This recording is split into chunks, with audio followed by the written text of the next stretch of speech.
పత్రిజీ ప్రతిరూపం పిఎంసి ప్రతిక్షణం సత్యదర్శనం. ఈనాటి సత్యదర్శనం కార్యక్రమానికి స్వాగతం, సుస్వాగతం. సత్యంతో జీవించడం కోసం మనం ఎన్నో అద్భుతమైన విషయాలు అద్భుతమైన మాస్టర్ల ద్వారా, పుస్తకాల ద్వారా తెలుసుకుంటూ వస్తున్నాం మిత్రులారా. నేటి సత్యదర్శనంలో మేడం బ్లెవెస్కీ సందేశాలు. ఆధ్యాత్మిక శాస్త్రవేత్తల్లో ఉమెన్ శాస్త్రవేత్తలు కూడా ఉన్నారా అంటే number 1 greatest spiritual women master. So వారి యొక్క సందేశాలని ఈ ఎపిసోడ్ ద్వారా తెలుసుకుందాం. ఈ జ్ఞానం అందించడానికి మనతో పాటు ఉన్నారు పిరమిడ్ మాస్టర్ మధుసూదన్ గారు. వారితో మాట్లాడి ఈ అద్భుతమైన విషయాలు తెలుసుకుందాం. నమస్కారం మధుసూదన్.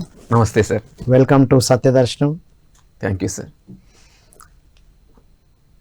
ముందుగా మనందరికీ ఈ శ్వాస మీద ధ్యాస అనే సత్య మార్గాన్ని అందించినటువంటి జగద్గురు బ్రహ్మర్షి పితామహ పత్రిజీ గారికి ధన్యవాదాలు తెలుపుకుంటూ, అలాగే మాకు నిత్యము జ్ఞానం పోసినటువంటి గురువులు బ్రహ్మర్షి తటవర్తి వీరరాఘవరావు గారు, బ్రహ్మ విద్వరిష్ట తటవర్తి రాజలక్ష్మి మేడంకి ధన్యవాదాలు తెలుపుకుంటూ, పిఎంసి చూసిన ప్రేక్షకులందరికీ కూడా నా యొక్క నమస్కారం. ఎస్ మధు, మేడం బ్లెవెస్కీ సందేశాలు అల్టిమేట్ టాపిక్. సో వారు ఎవరు, అసలు వారు ఏం చెప్తున్నారు?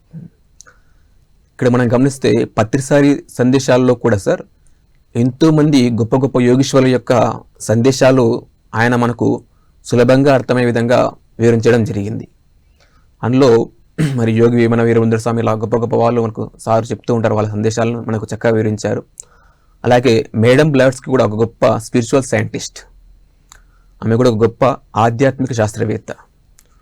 సో ఆమె కొన్ని సందేశాలు ఇవ్వడం జరిగింది. ఆమె రాసిన పుస్తకాల్లో ఒక అద్భుతమైన గ్రంథం ఏమిటంటే సీక్రెట్ డాక్ట్రిన్ అనేది ఒక అద్భుతమైన గ్రంథం. ద సీక్రెట్ డాక్ట్రిన్ మేడం బ్లెవెస్కీ రాసినటువంటి ఒక అద్భుతమైనటువంటి గ్రంథం. ఇది మామూలుగా చదివితే అర్థం కాదు. ఆమె రాసినటువంటి గ్రంథాన్ని అర్థం చేసుకోవాలంటే మన దగ్గర ఎంతో జ్ఞానం ఉంటే కానీ, ఎంతో గొప్ప స్థితిలో ఉన్న వారికే అది అర్థమవుతుందని చెప్పడం జరిగింది సార్. ఇది తటవర్తి రావు సారు మార్నింగ్ జూమ్ క్లాస్లో ఒకరోజు చెప్పడం జరిగింది. మేడం బ్లెవెస్కీ సందేశాలని కొన్ని ఎపిసోడ్స్ చెప్పారు. అందులోంచి ఈరోజు ఒక పాయింట్ తెలుసుకుందాం. సో ఆమె చెప్పిన సందేశాలు మామూలు వాళ్ళకు అర్థం కావు. అవి అర్థం కావాలంటే ఒక 10 సార్లు లాంటి స్థాయిలో ఉన్న వాళ్ళకు కొద్దిగా అర్థం చేసుకుని దాన్ని మనకు అర్థం విధంగా చెప్పగలుగుతారని ఇందులో సార్ చెప్పారు. అంటే పత్రిసారి అందించిన దాన్ని ఇంకా దాన్ని అంటే డీప్ అర్థంతో మనకు అందిస్తున్నారు రాఘవరావు సార్ కూడా దాన్ని ఇంకా వివరంగా వివరించారు. ఇక్కడ ఆ పాయింట్ చూద్దాం సార్. ఇప్పుడు ఏమిటంటే ఆమె చెప్పింది ఆ సీక్రెట్ డాక్టర్ అనే దాంట్లో ప్రపంచంలో జరిగే ప్రతి చిన్న సంఘటన దైవ సంకల్పమే అని స్పష్టంగా గుర్తించాలనేది ఆమె చెప్పిన ఒక పాయింట్ సార్.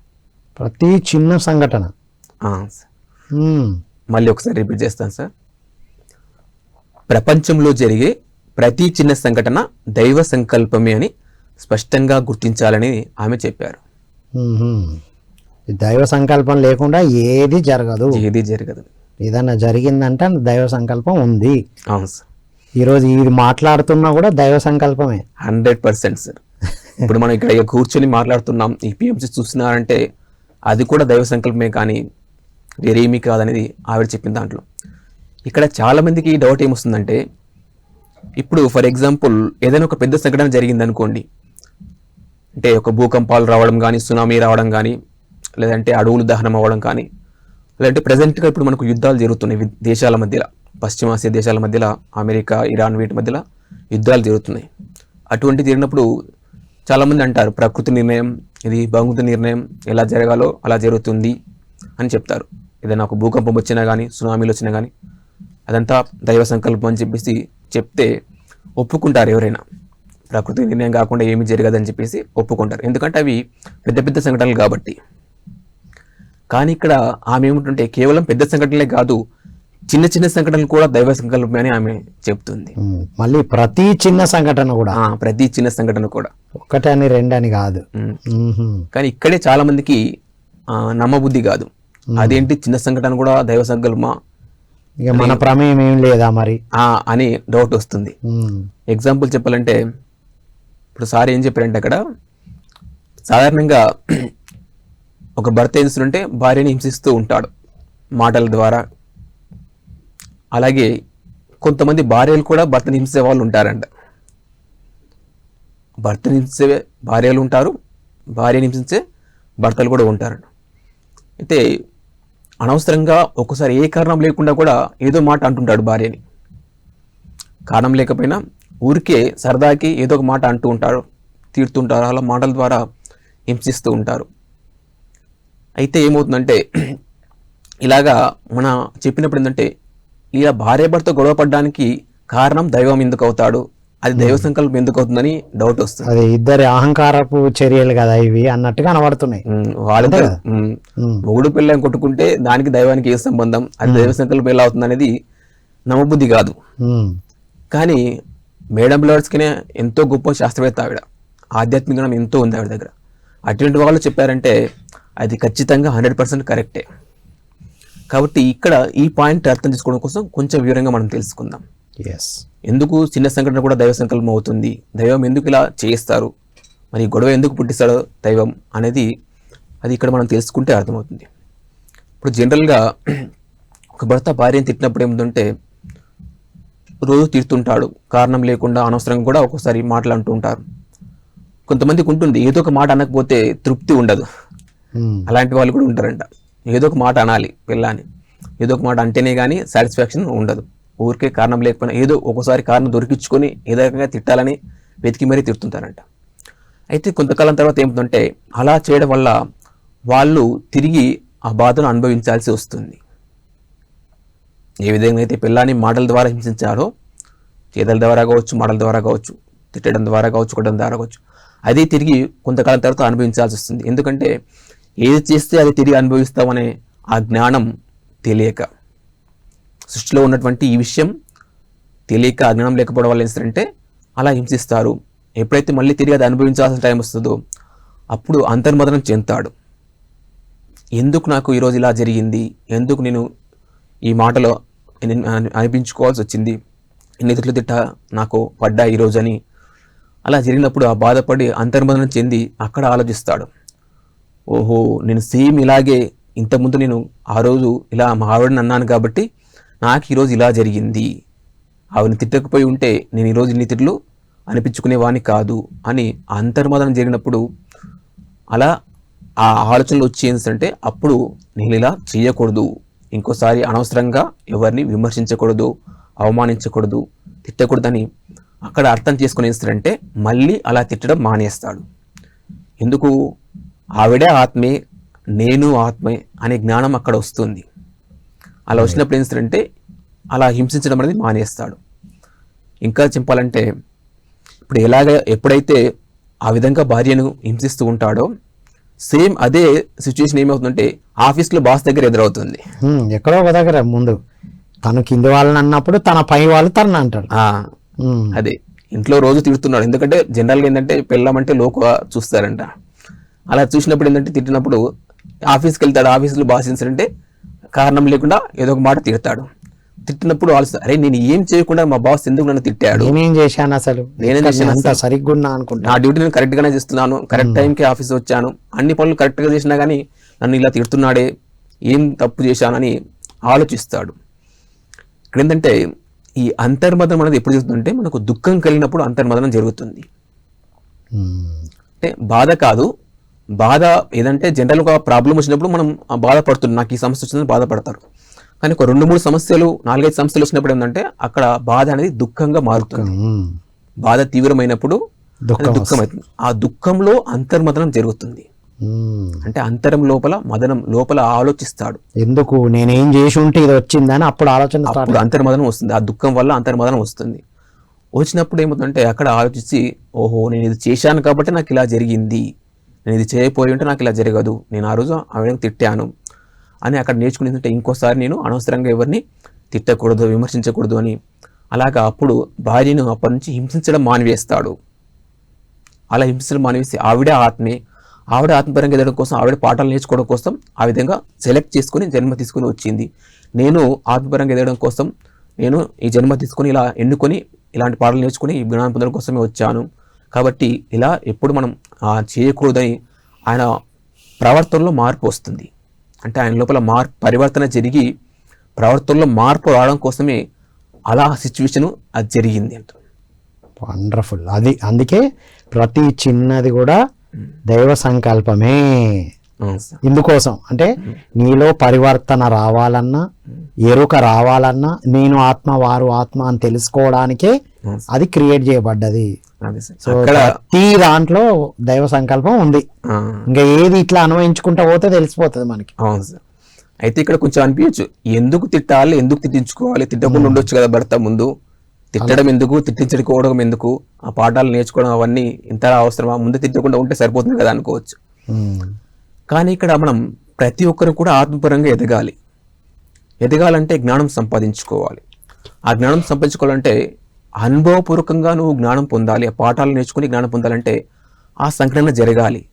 అందుకోసమే దైవం ఆ విధంగా కనిపిస్తుందని చెప్పారు. ఆ గొడవ కూడా కారణం దైవమే అని చెప్పి. సో ప్రతి దాంట్లో దైవ సంకల్పం ఉంది. అవును. ఇది చూసే ప్రతి ఒక్కరు అనుకోవాలి వాళ్ళకి ఏమేం జరుగుతుందో, దైవ సంకల్పం ఎందుకు ఎలా ఉందో దాన్ని విశ్లేషించుకొని ఎక్కడ మార్పులు చేసుకోవాలి. అది అంటే ఇక్కడ ఏం జరిగిందంటే సార్, ఈ సంఘటన ద్వారా వాళ్ళ లోపల హింసించడం అనేది పోయి ప్రేమించడం అనేది వస్తుంది. రైట్. ప్రేమించడం అనే పాఠాలు నేర్పించడానికి ఇది జరిపించబడ్డది. ఇక్కడ హింసించడం అనేది ఏంటంటే రాక్షసు యొక్క లక్షణం. రాక్షసులు ఏం చేస్తారంటే హింసిస్తూ ఉంటారు. ప్రేమించడం అనేది దైవ లక్షణం. అంటే మానవుల లోపల ఆ రాక్షస లక్షణం పోయి దైవ లక్షణం రావడం కోసం భగవంతుడు ఆ విధంగా సృష్టించాడు, ఆ విధంగా చేశాడు అని చెప్పి ఇందులో సార్ చెప్పడం జరిగింది సార్. నిజంగా ఆ దైవ లక్షణం వచ్చినప్పుడే ఆత్మ యొక్క ఉన్నతి అనేది ఉంటుంది. ఆత్మ ఉన్నతి అంటే మన లోపల దైవ లక్షణాలు రావడం. మానవుడు మాధుడుగా కావాలంటే ఆ రాక్షస లక్షణాలు పోయి దైవ లక్షణాలు రావాలి.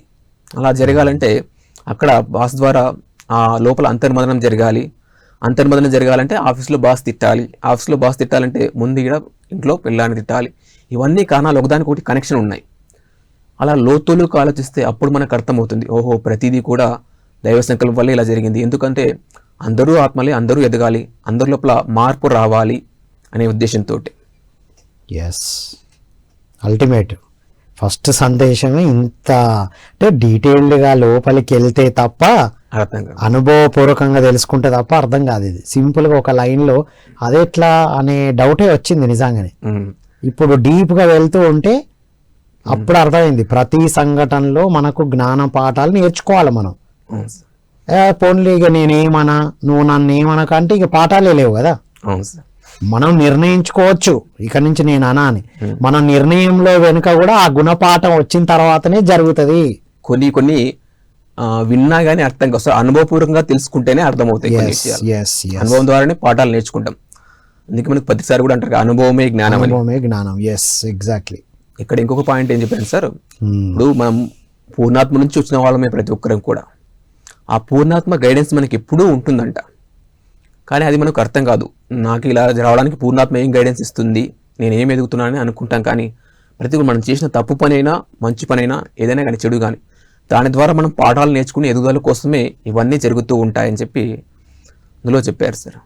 ఇప్పుడు అది జరిగినప్పుడైనా ఎప్పుడో ఒకప్పుడు మేల్కొంటాం కదా, అదే పూర్ణాత్మ గైడెన్స్. అది సార్, అరే ఇలా చేసి ఉండాల్సింది కాదు, నేను కొద్దిగా ఇలా ఎరుకతో ఉండాల్సింది. అది ఎక్కడి నుంచి వచ్చింది మనకు. కానీ ఇక్కడ ఏంటంటే మన పూర్ణాత్మ నుంచి గైడెన్స్ ఎప్పుడు ఉంటుంది, మన అంతరాత్మ నుంచి కూడా మనకి ఎప్పుడు ఉంటుంది సార్. అదే, కానీ దాన్ని మనం గ్రహించలేకపోతాం. ఎందుకు గ్రహించలేకపోతాం అంటే మనసు మలినంగా ఉండడం వల్ల మన అంతరాత్మ చెప్పే సందేశాలు మనం గ్రహించలేకపోతామని చెప్పారు. ఆ మనసును శ్వాస మీద ధ్యాస ఉంచి ధ్యానం చేసి మనసును శుద్ధి చేసుకుంటే ఆ మనసు శుద్ధంగా ఉన్నప్పుడు మన అంతరాత్మ ఇచ్చే సందేశాలు మనం గ్రహించి అర్థం చేసుకోగలుగుతాం. మనసు ఎప్పుడు శుద్ధంగా ఉండాలి, అంతరాత్మను వినగలుగుతాం. అప్పుడు అర్థమవుతుంది ప్రతి చిన్నది కూడా దైవ సంకల్పమే. వండర్ఫుల్. ఫస్ట్ సందేశమే అసలు మామూలుగా లేదు, అల్టిమేట్. దీన్ని ఇంకా సింపుల్ ఒక పాయింట్ చెప్తాను సార్. ఇంకా ఉన్నాయా? అంటే ఇక్కడ వరకు కూడా కొంతమందికి ఇంకా డౌట్ రావచ్చు, నిజంగా ఉంటుందా అట్లా ఉంటుందా అని కూడా అనుకోవచ్చు.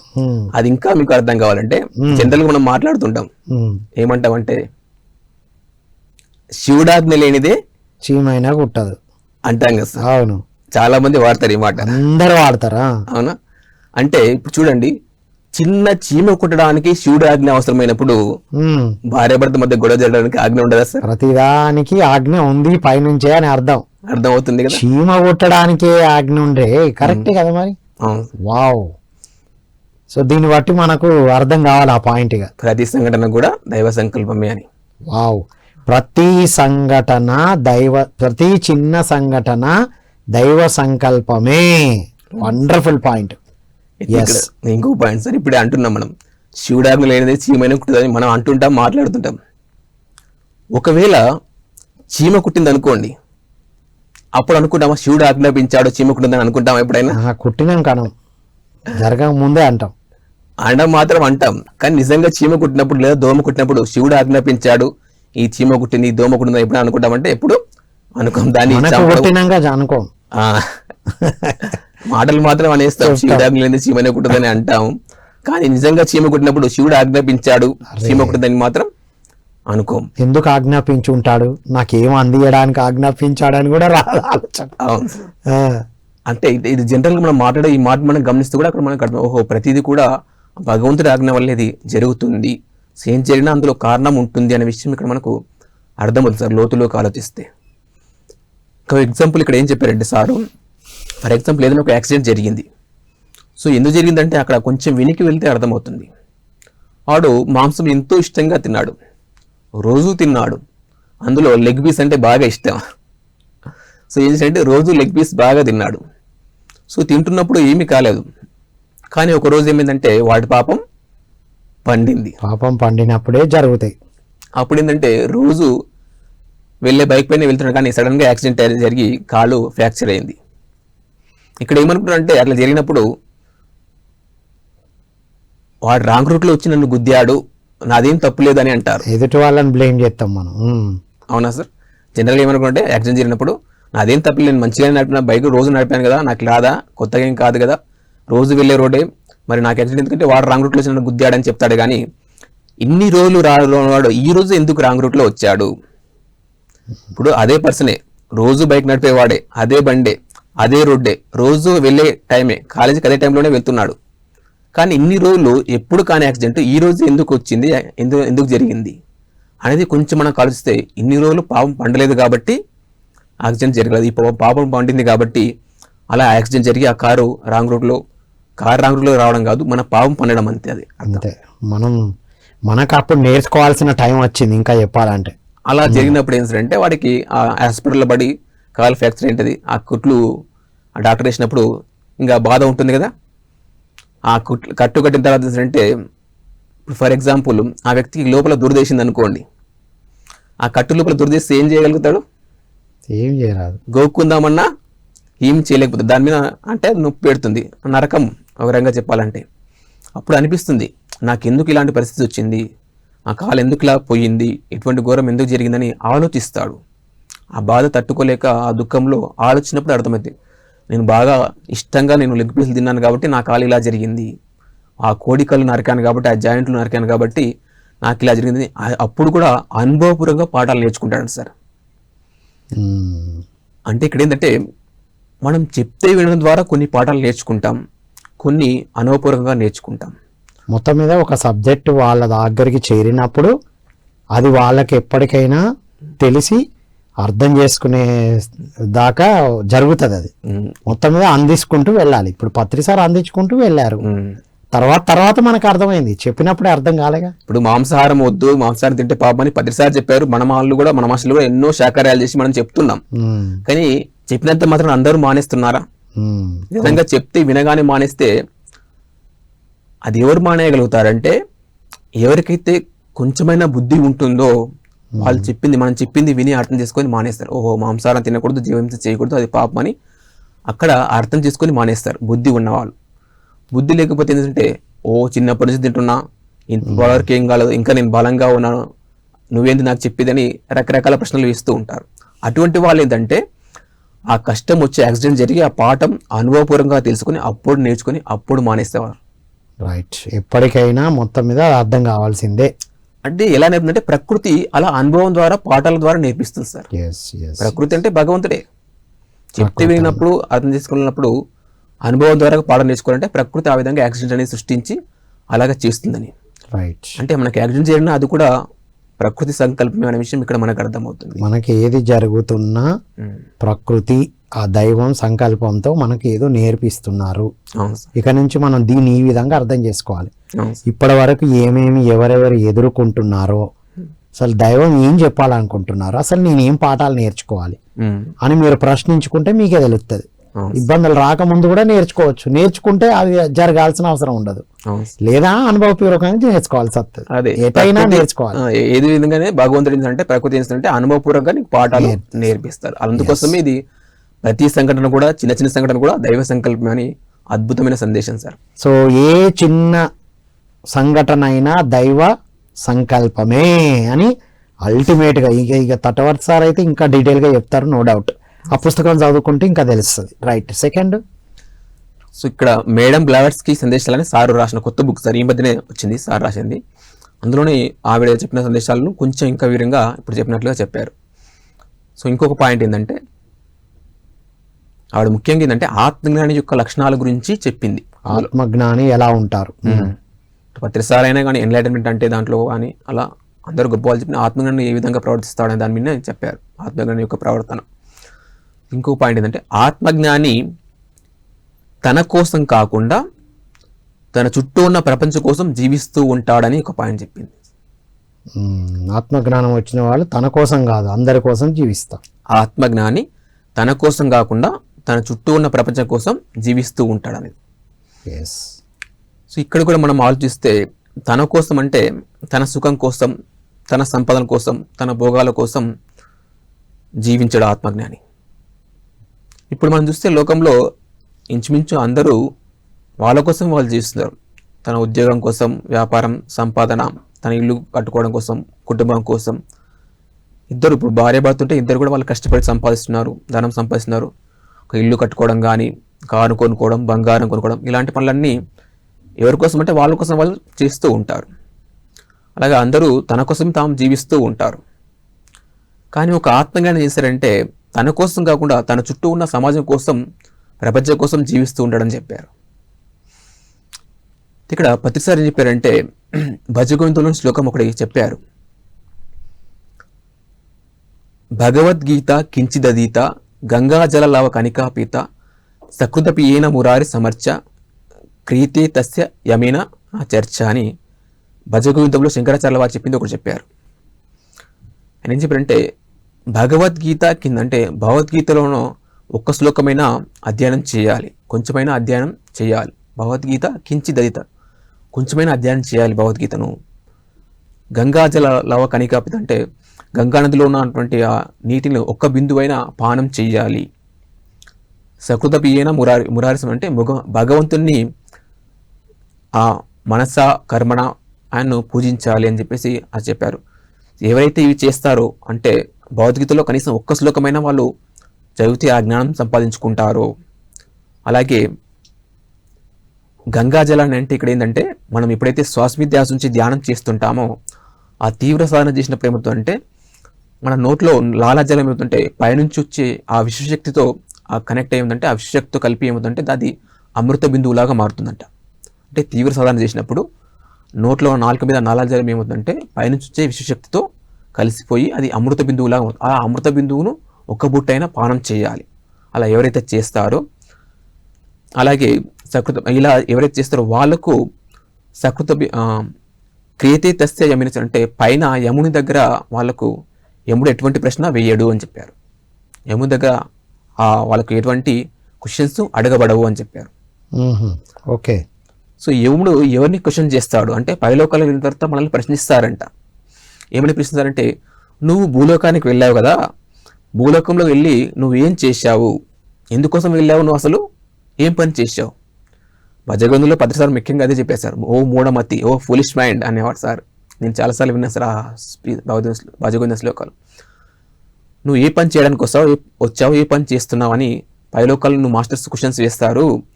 నువ్వు ఇక్కడ భూలోకంలో మనం వచ్చి ఏం చేసినావు, నువ్వు పైకి వెళ్ళిన తర్వాత చెప్తావు నేను ఇక్కడ మంచిగా డబ్బులు సంపాదించాను, గొప్ప ఉద్యోగం చేశాను, మంచి ఇల్లు కట్టుకున్నాను, ఒక పెళ్లి చేసుకున్నాను, 2 పిల్లల్ని కన్నాను, ఇవన్నీ విషయాలు పైకి వెళ్ళిన తర్వాత నువ్వు చెప్తావు. కానీ పైకి వెళ్ళిన తర్వాత మాస్టర్స్ అడుగుతారంట నువ్వు ఈ పని చేయడం కోసం వెళ్ళావా, పెళ్లి చేసుకుని సంసారించి పిల్లల్ని కానీ ఎందుకోసం నువ్వు వెళ్ళావా, నువ్వెవరు అసలు, ఎందుకోసం నువ్వు భూమి మీదకి వెళ్ళావు అని పైన మనల్ని ప్రశ్న వేస్తారంట. అందుకే సార్ అంట, నువ్వు భూమి మీద టైంపాస్ చేసి సమయాన్ని వృధా చేస్తుంటే నువ్వు ఎందుకోసం వచ్చావు? నీకు సమయం అనేది భగవంతుడు ఇచ్చాడు. భూమి మీద నువ్వు ఇంతకాలం ఉండాలని నీకు ఆయుష్ అనేది భగవంతుడు ఇచ్చారు. ఆయన ఇచ్చిన సమయాన్ని నువ్వు వృధా చేస్తూ ఉంటే, నువ్వు ఖాళీగా ఇలా చేస్తుంటే పైకి వెళ్ళిన తర్వాత నిన్ను క్వశ్చన్ చేస్తారు. ఊరికే రాలేదు నువ్వు ఇక్కడికి టైంపాస్ చేయడానికి, పైన నిన్ను వాళ్ళు అడుగుతారు, నువ్వు వచ్చింది ఎందుకోసం, చేసింది ఏం చేసావు అని చెప్పి అడుగుతారు. అప్పుడు నువ్వు సమాధానం చెప్పాలి వాళ్ళకు అంటాడు. అప్పుడు కనుక నువ్వు ఇలా చెప్తూ ఉంటే, నువ్వు ఇలాంటి పనులు చేస్తుంటే, అంటే భార్య కోసం కుటుంబం కోసం ఏం చేస్తామంటే సంపాదించాలి. కొంతమంది ఆ సంపాదన కోసం ఏంటంటే అధర్మంగా ప్రవర్తిస్తుంటారు, తప్పులు పాపాలు చేయాల్సి వస్తుంది, చేస్తుంటారు. అలా ఎప్పుడైతే పాపాలు చేస్తామో మనం ఇక్కడ బోర్లోకంలో ఉన్న మాస్టర్స్ వస్తారంట. మనం చనిపోయిన తర్వాత మనం తీసుకెళ్ళడానికి బోర్లోకంలో ఉన్న మాస్టర్స్ వస్తారు. ఎందుకంటే ఇక్కడ మన కోసమే మనం చేసుకుంటున్నాం, తన కోసం తాను చేసుకుంటున్నాడు, తన కోసం తాను జీవిస్తున్నాడు, తన కుటుంబం కోసం సంపాదిస్తూ అధర్మంగా ప్రవర్తిస్తూ ఉన్నాడు. అప్పుడు మనం చనిపోయిన తర్వాత ఏమవుతుందంటే మనం తీసుకెళ్ళడానికి బోర్లోకంలో ఉన్న వాళ్ళు, అంటే దాన్ని యమదూతలు అని అంటారు. భూమి భువర్ పైన, భూమికి పైన ఉన్న ఒక బోర్లోకం, బోర్లోక వాసులు యమదూతలు అని అంటారు, యమభటులు. వాళ్ళు వచ్చి మనల్ని పైకి తీసుకెళ్తారు. ఎందుకంటే పాపాలు చేసిన వాళ్ళందరినీ యమభటులు వచ్చి పైకి తీసుకెళ్తారు. అలాగే పుణ్యాలు చేసిన వాళ్ళు కూడా ఉంటారు. ఈ పుణ్యాలు చేసిన వాళ్ళని సువర్లోకానికి, సువర్లోక వాసులు వచ్చి తీసుకెళ్తారంట. వాళ్ళని ఇంద్రదూతలు అని అంటారు. ఇంద్రదేవతలు లేదా ఇంద్రదూతలు. మామూలుగా అందరికీ యమభటుల విషయం తెలుసు. యమదూతలు వస్తారు, చనిపోయినాక ఇద్దరు యమభటులు తీసుకెళ్తారు నరకానికి అని చెప్పేసి మనకు సినిమాల్లో చూపిస్తారు కాబట్టి. కానీ ఇక్కడ పుణ్యాలు చేసిన వాళ్ళు ఏంటంటే దేవదూతలు తీసుకెళ్తారు. వాళ్ళు స్వర్గలోకంలో ఉండేవాళ్ళు, అక్కడ తీసుకెళ్తారు. అయితే ఎవరైతే భూమి మీద లోక కళ్యాణ కార్యక్రమాలు చేస్తుంటారో, జ్ఞానపరమైన పనులు చేస్తుంటారో, అటువంటి వారిని జనాలోకం పైనటువంటి మాస్టర్స్, హయ్యర్ వర్డ్ మాస్టర్స్, గొప్ప గొప్ప యోగులు వచ్చి చనిపోయిన తర్వాత వాళ్ళని పైకి తీసుకెళ్తారంట. తపోలోకం కానీ, మహాలోకం కానీ, తపోలోకం, సత్యలోకం వెళ్ళాలంటే ఇక్కడ భూమి మీద మనం చేసే వాటిని బట్టి మనం అక్కడ వెళ్ళేది. ఇక్కడ బాగా తపస్సు చేసిన వాళ్ళు తపోలోకానికి, ఇక్కడ అందరికీ జ్ఞానం బోధిస్తూ ప్రచారం చేసిన వాళ్ళు అక్కడ వాళ్ళు సత్యాన్ని అనుభవపూర్వకంగా తెలుసుకున్న వాళ్ళని సత్యలోకం తీసుకెళ్తారండి. అలాగా పైలోకాల్లో మనల్ని ప్రశ్న వేసే వాళ్ళు ఉంటారు. కాబట్టి ఇక్కడ భూమి మీద ఉన్నప్పుడు నీ కోసం నువ్వు కాకుండా నువ్వు లోకం కోసం నువ్వు జీవించాలి. ఎవరు జీవిస్తారంటే ఒక ఆత్మజ్ఞానే తన చుట్టూ ఉన్న ప్రపంచం కోసం జీవిస్తాడు. తనకు ఆత్మజ్ఞానం వచ్చినప్పుడు ఇది అందరికి అందించాలి అన్న ప్రయత్నమే ఎక్కువ ఉంటుంది. అవును సార్, వండర్ఫుల్ వండర్ఫుల్. ఇది మనకు అందించారు పత్రిజీ. అవును సార్. ఇప్పుడు పత్రిసారి బెస్ట్ ఎగ్జాంపుల్. ఆయన కోసం ఏం జీవించలేదు. ఎప్పుడైతే సదానంద గారి ద్వారా ఈ జ్ఞానం తెలుసుకున్నాడో, నేను దేహం కాదు నేను ఆత్మ విషయం అర్థమైందో, అప్పుడు వెంటనే ఆయన మెల్లిగా ఉద్యోగానికి రాజీనామా చేసి పూర్తిగా లోకం కోసమే ఆయన ఈ 40 సంవత్సరాలు ఆహారించలు కష్టపడి ప్రపంచమంతా తిరిగి ఈ జ్ఞానాన్ని అందరికీ అందించాడు సార్. ఎంత అద్భుతమైన వర్క్ అంటే తన కోసం జీవించలేదు ఆయన, తన కుటుంబాన్ని కూడా పక్కకు పెట్టి, చిన్న ఆడపిల్లలు 2 ఉన్నా కానీ వాళ్ళ గురించి కూడా ఆలోచించకుండా ఉద్యోగాన్ని రాజీనామా చేసేసి ఎంత కష్టపడ్డాడు సార్. అలా ఒక ఆత్మని ఇలా అంటే ప్రతిసారి మనకు బెస్ట్ ఎగ్జాంపుల్ ఎలా జీవిస్తాడనేది. తన కోసం కాకుండా లోకం కోసం జీవిస్తాడు. రైట్. ఇంకో పాయింట్ ఇక్కడ మనం చెప్పుకోవచ్చు సార్. పరోపకారం ఇదం శరీరం అనే ఒక పాయింట్ చెప్పారు పత్రి సార్. ఈ శరీరం ఎందుకోసం అంటే పరులకు సేవ చేయడం కోసమే. ఇక్కడ మనం సేవ అంటే ఇక్కడ ఆత్మపరమైన సేవ, జ్ఞానపరమైన సేవ మనం ముక్తి కర్మలు చేయమని సార్ చెప్తాడు. అందరికీ సేవ చేయాలి. పత్రి సార్ అందరి కోసం జీవించాడు, అందరికీ జ్ఞానం పొందడం కోసం. అందరూ ఆత్మలే, అందరూ నాలాగా ఎదగాలి. నేను ఈ మాట పత్రి సార్ దగ్గర, రాఘవ సార్ దగ్గర విన్నాను సార్. వాళ్ళు ఏం చెప్తారంటే నువ్వు కూడా నాలాగా తయారు కావాలి, నువ్వు కూడా మాస్టర్ కావాలి, గొప్ప జ్ఞాని కావాలి అంటారు వాళ్ళు. రాఘవ సార్ మేడం అయినా కానీ ఇప్పుడు వాళ్ళు పూర్తిగా తమ సమయాన్ని లోకం కోసం, జ్ఞానాన్ని పొందడం కోసం వాళ్ళు కేటాయిస్తున్నారు. 365 days మార్నింగ్ జూన్ ద్వారా కావచ్చు, భీమవరం 3 days క్లాస్ ద్వారా కావచ్చు, బయటకు వెళ్ళే క్లాస్ ద్వారా కావచ్చు, వాళ్ళ సమయాన్ని అంతా కూడా జ్ఞానాన్ని అందించడం కోసమే. ఇంటి దగ్గర ఉన్న వాళ్ళు ఖాళీగా ఉంటారు. సార్ ఇంటి దగ్గర ఉన్నారంటే ఆ రోజు ఒక పుస్తకం కరెక్షన్ చేసి నెక్స్ట్ మంత్కి కొత్త బుక్ రిలీజ్ చేస్తూ ఉంటారు. అంటే వాళ్ళ సమయాన్ని పూర్తిగా లోకం కోసం వాళ్ళు కేటాయిస్తారు, లోకానికి జ్ఞానం అందించడం కోసం. ఇప్పుడు మొత్తం 365 days కంప్లీట్ జూమ్ లో అయితే కంటిన్యూ నడుస్తుంది. 320 రోజులు ప్రతిరోజు జూమ్ ఉంటుంది. ప్రతి నెల 1 తారీఖు భీమవరం క్లాస్ ఉంటుంది. అవి కాకుండా బయట కూడా కొన్ని ఫిక్స్డ్ గా 3 days క్లాసెస్ ఉన్నాయి. ప్రతి నెల కొన్ని ఫిక్స్డ్, కడతాల్లో ప్రతి నెల 16, 17, 18 తారీఖుల్లో ఉంటుంది. ధార్వాడ అని కర్ణాటకలో ధార్వాడ జిల్లాలో ప్రతి నెల ఒక 3 days జరుగుతుంది. అలాగే రామగుండంలో ఒక 3 days, నిజామాబాద్లో 3 days. ఇవి ఫిక్స్డ్గా ప్రతి నెల 3 రోజులు ఫిక్స్డ్ కార్యక్రమాలు. ఒక నెల సార్, ఒక నెల మేడం అలా వెళ్తూ, అంటే వాళ్ళు తమ సమయాన్ని పూర్తిగా లోకానికి జ్ఞానం కోసమే కేటాయిస్తారు. ఎందుకంటే వాళ్ళు ఆత్మజ్ఞానులు కాబట్టి. ఎస్. ఇప్పుడు చూస్తే ఇక్కడ ఆత్మజ్ఞానం అంటే మనం సింపుల్గా తెలుసుకోవాలంటే, మనం దేహం కాదు, మనం ఆత్మ అనే విషయాన్ని అనుభవపూర్వకంగా తెలుసుకున్నారు కాబట్టి వాళ్ళు ఆ విధంగా లోకం కోసం జీవిస్తున్నారు. అదే అందరికీ అందించడానికి బయటికి వెళ్తుంటారు. అదే సార్, మనకు పత్రి సార్, రాఘవ సార్ వీళ్ళ ఎగ్జాంపుల్ తీసుకుని మనకు ఆత్మజ్ఞానం తన కోసం కాకుండా తన చుట్టూ ఉన్న వారి కోసం, సమాజం కోసం, లోకం కోసం జీవిస్తాడు అనేది. రైట్. ఇప్పుడు మన కోసం మనం జీవిస్తే మనం ఆత్మజ్ఞానం లేనట్లే, అజ్ఞానంలో ఉన్నట్లే. మన కుటుంబం కోసం మనం చూసుకుంటూ వాటి కోసం మనం పాటు అది ఒక పార్ట్, దాంట్లోనే ఉండద్దు అంటాడు. మధ్య మార్గం కూడా చెప్పారుగా. అలా ఉన్నామంటే మనం ఇంకా అజ్ఞానంలో ఉన్నట్లే అని చెప్పారు. మధ్య మార్గంలో ఉండాలని కూడా చెప్పారు పత్రిజీ. ఇప్పుడు మళ్ళీ ఇప్పుడు క్లాసులోకి పోతూ ఇంటిని పట్టించుకోకుండా పోవాలనేది మళ్ళీ మెసేజ్ వెళ్తే ప్రాబ్లం. ఇంటిని చూసుకుంటూ వాళ్ళకి ఏర్పాట్లు.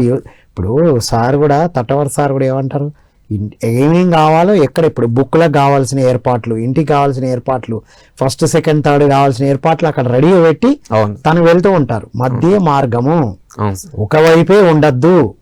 రైట్. కేవలం మిగతా కోసమే కాదు, ఆ సమయం కాకుండా మిగతా సమయాన్ని అంతా కేవలం మన కోసమే కాదు, భోగాల కోసం కాకుండా దాన్ని ఇతరులకు, లోకానికి ఉపయోగపడడం కోసం ఉపయోగిస్తారని. రైట్. కేవలం ఒకవైపే ఉండకుండా ఆత్మజ్ఞానాన్ని బోధించడం కోసం కేటాయించాలి.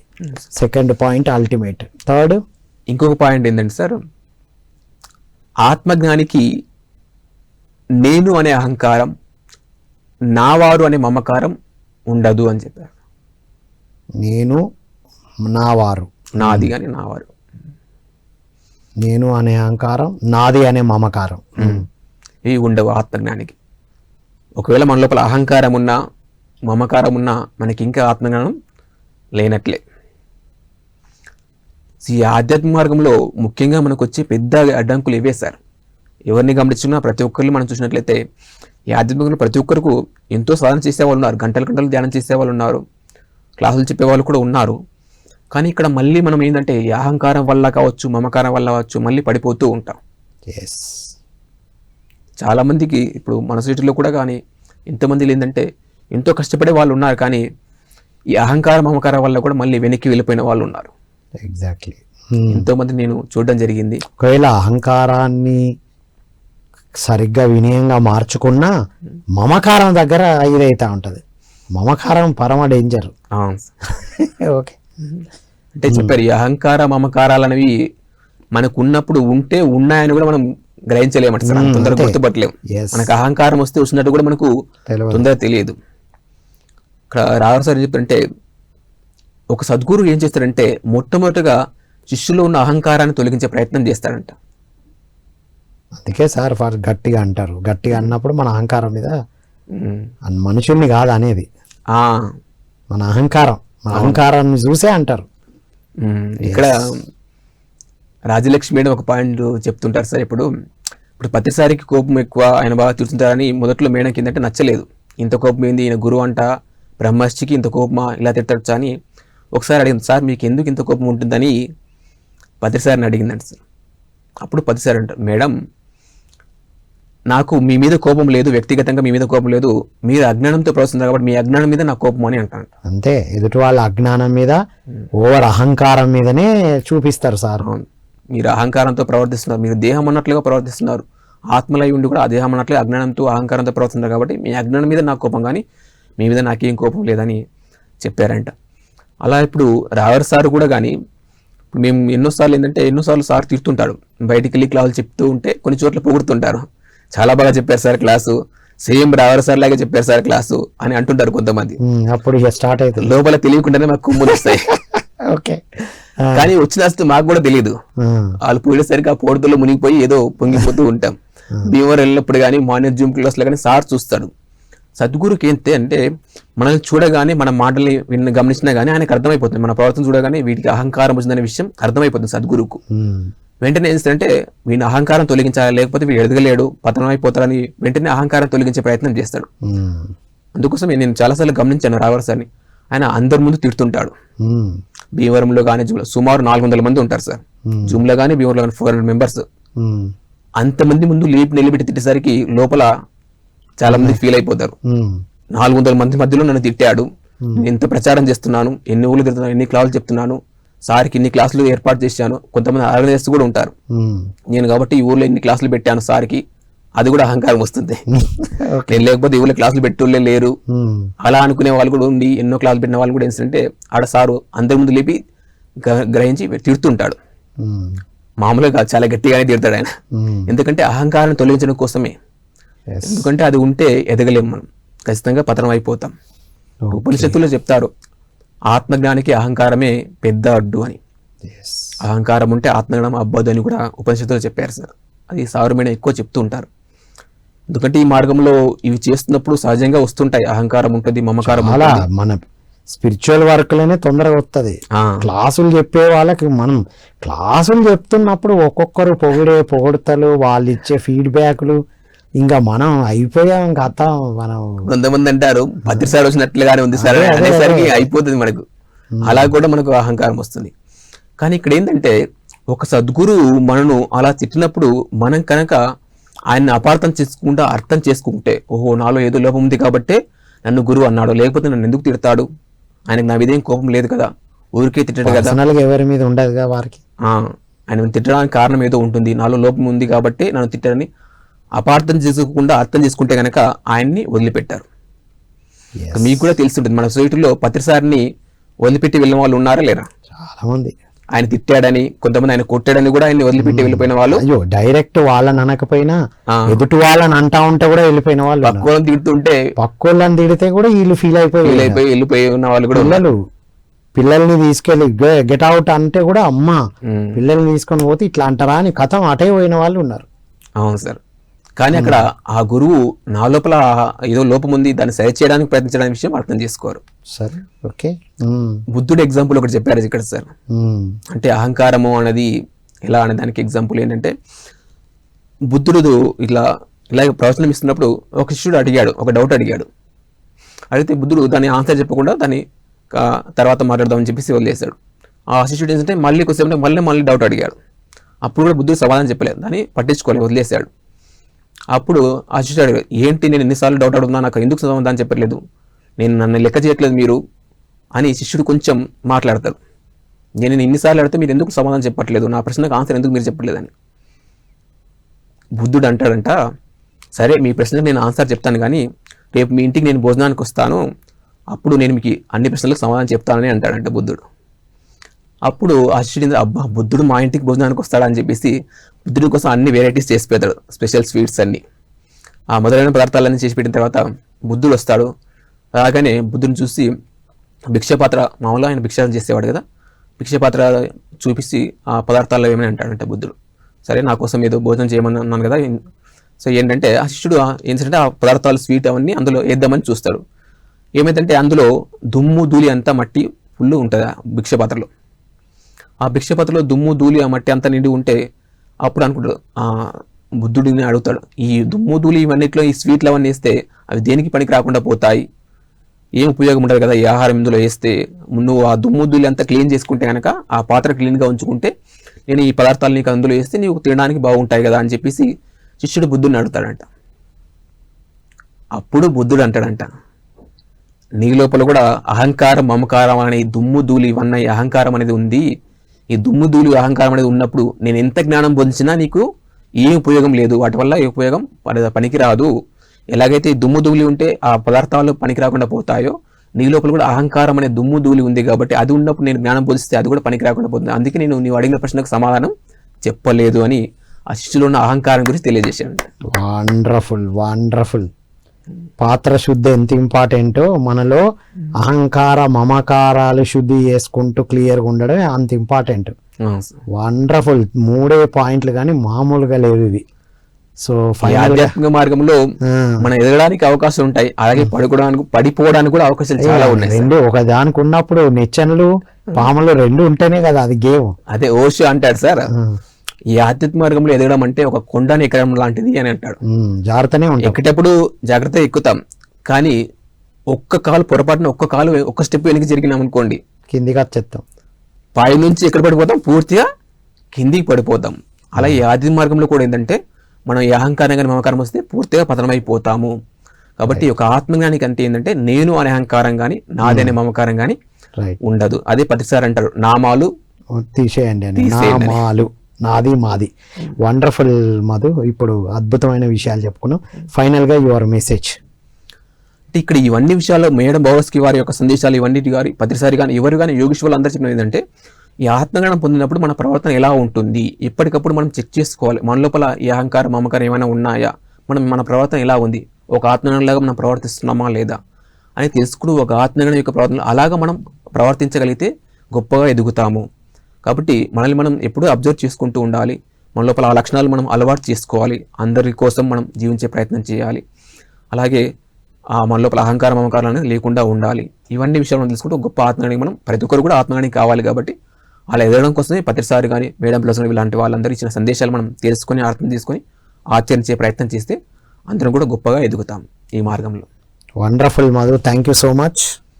Thank you sir. మరొకసారి మన గురుగారు బ్రహ్మర్షి పత్రిజ్ గారికి, బ్రహ్మర్షి తటవర్తి రాజేశ్వర రాజలక్ష్మి దంపతులు కూడా ధన్యవాదాలు తెలుపుకుంటూ నాకు ఈ అవకాశం ఇస్తున్న పిఎంసి వారికి, చూస్తున్న ప్రేక్షకులందరూ కూడా ధన్యవాదాలు.